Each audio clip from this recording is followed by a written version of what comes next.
if I come to Torah after 16 years being a Christian, do I need circumcision?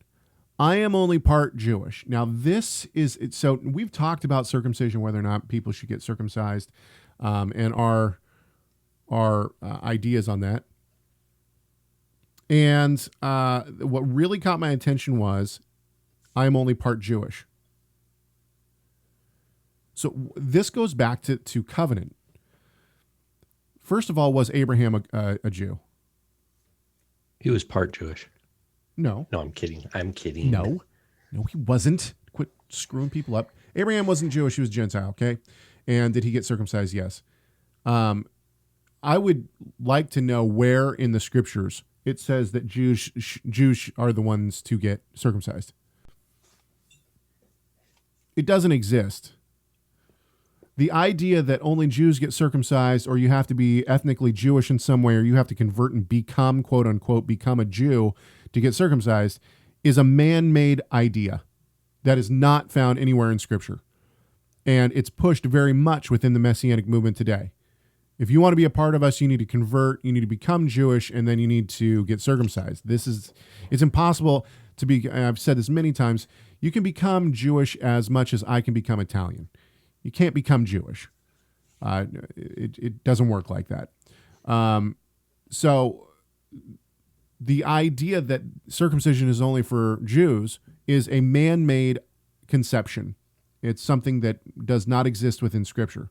What does exist within Scripture is coming into covenant relationship with God and then observing and partaking in the covenant signs. This is true for every covenant. Right. And we know it's not just it. We know, I think it's Josephus writes about, and maybe even Philo, that there were other nations practiced circumcision in the ancient world. So the question is, what does it mean, and what's it matter? And that's back to the point of Abraham. The question is, well, do I need to be circumcised?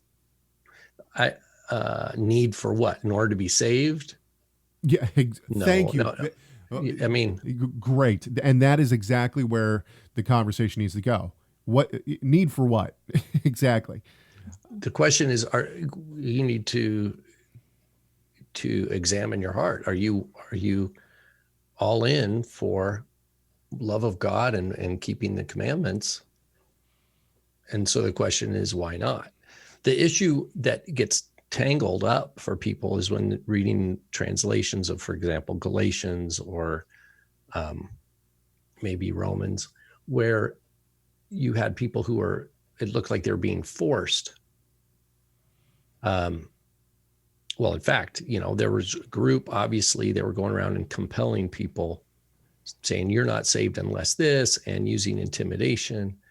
And so people's response and acceptance of this commandment was based out of fear of man and thinking, and then the category mistake of thinking now they belong to this particular group and therefore God must accept them now.